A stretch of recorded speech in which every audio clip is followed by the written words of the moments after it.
Welcome to the Forever and Ever podcast. I'm your host, Homer Hargrove, and today we're going to be talking about how your childhood shapes your expectations within marriage. The truth is, a lot of the things that we expect in marriage didn't come from our marriage, it came from our childhood. And today we're going to talk about how your upbringing shapes your view of marriage and how those early beliefs may still be influencing your relationships today. And we're going to talk about what it looks like to build something new together that actually fits who you are now, not just who you were raised to be. So this first idea is understanding that we all carry a type of blueprint within our subconscious about marriage, and it's typically based with a set of beliefs about how things we think ought to be or how they should be. These beliefs aren't necessarily conscious.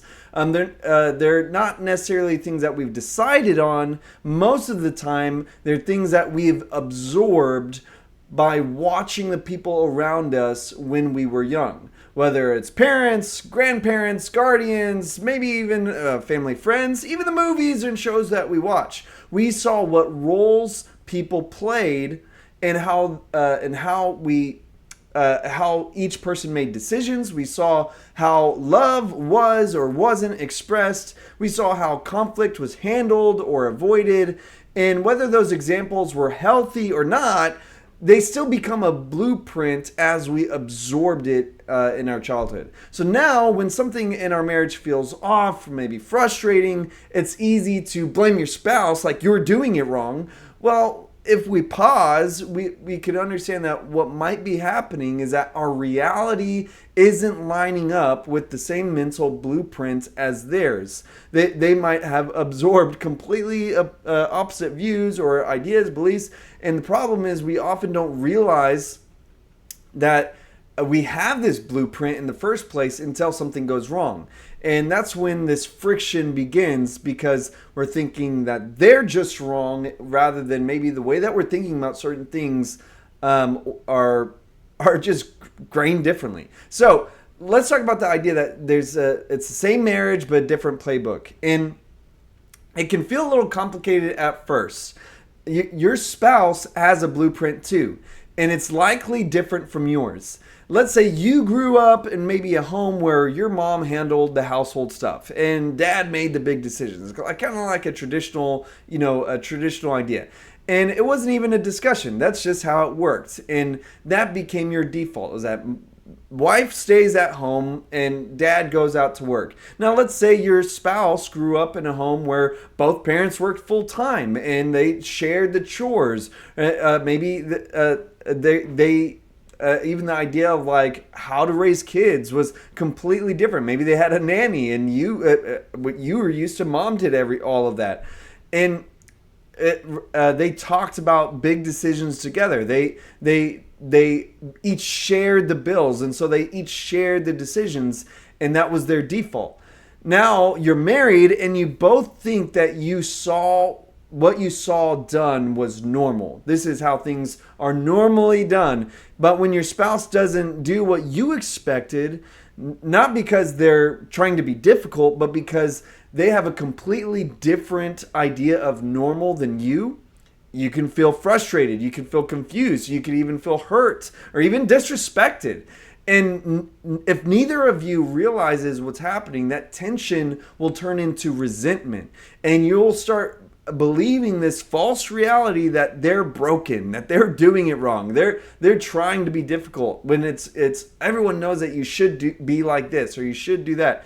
And you need to understand that these expectations that you most likely have, that these aren't the enemy. It's not that it's wrong to have these expectations, but to assume everybody is agreeing to these expectations, that's what creates these problems. It's good to have certain standards, but it's even better to have clarity about what you need in that relationship. It's better to have clarity on what you think those standards are, even having conversations about them, because unspoken and inherited expectations, especially the ones that we never stop to examine, those are what cause damage.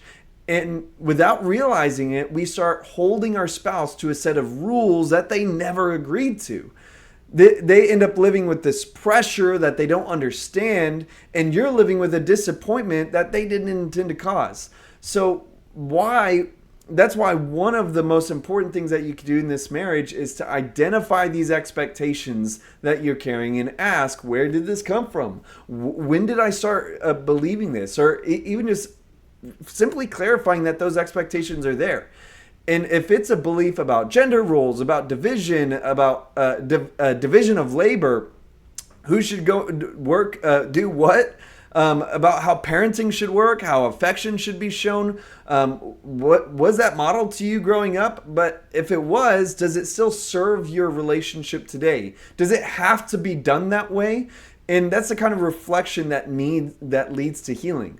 For me, just to be transparent about like me and Lauren's marriage, I think one dynamic that we both were kind of like had certain maybe expectations on, but it evolved as we actually lived it out, was parenting. I think that we both had verbalized ideas of what parenting was like, but then when in practice, we realized that we had really big different views on things. And even when it comes to like things like how to discipline children, for me, I was never disciplined as a kid, but it made me feel like unloved. It made me feel like I wasn't cared about because I was, in a sense, like let go, like run wild, but I had absolutely no barriers, and it was unhealthy for me. And so for me, it created this belief that discipline equals love, correction equals love. And while for Lauren, there's times where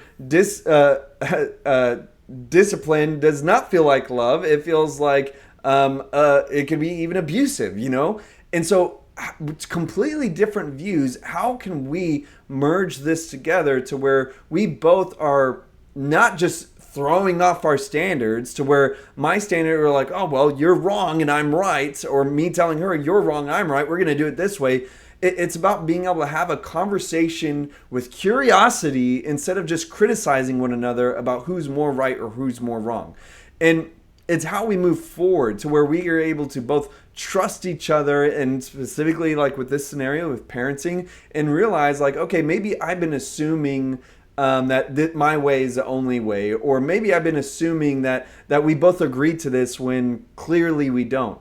It's about having a conversation and approaching it with that curiosity for one another of how they see things, with some empathy instead of just going straight into criticism.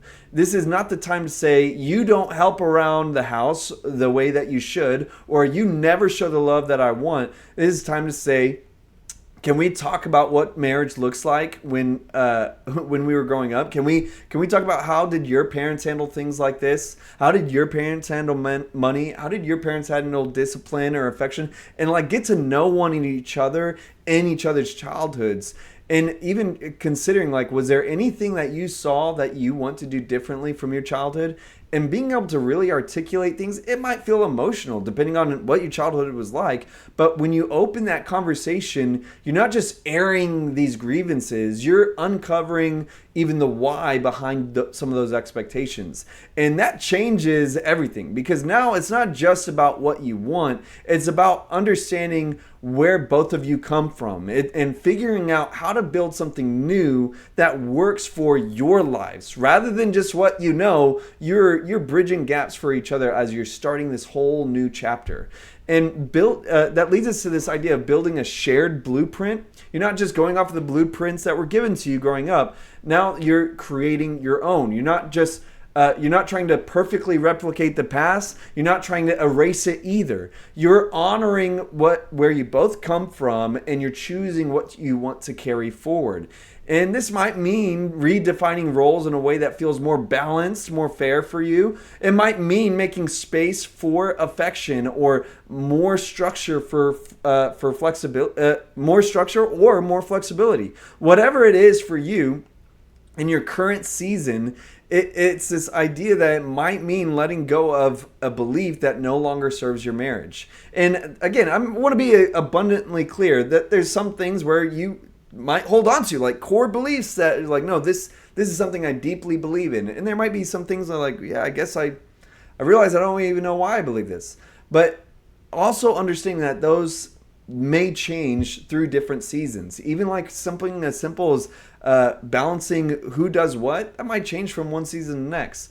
And me and Lauren, we have these conversations many times. And what we found is that the more that we talk about our past, the more that we understand our present. And when we know each other's stories, we can support each other with more grace and more intentionality. So, with all that being said, I want you to consider what is just one expectation that you've had in your marriage that might have come from just your upbringing, and talk to your spouse if they're open to talking about your marriage and what it looked like in their home growing up. And then really listen to each other as you share one another's stories. Because when you understand your spouse and where they came from, you better understand where they're coming from in the present. And when you both are able to come to the table with these open hearts, open minds, you can build something together that's stronger than what you imagined before, stronger than even what you're coming from. So if this episode spoke to you in any way, I hope that was helpful for you in your relationships, your marriage. This is just another segment from my book, Forever and Ever. And if you haven't gotten your copy, you can still order it today, either from Amazon or my website, homerhargrove.com. And this will be a vital resource for you in your marriage. But until next time, have a great life.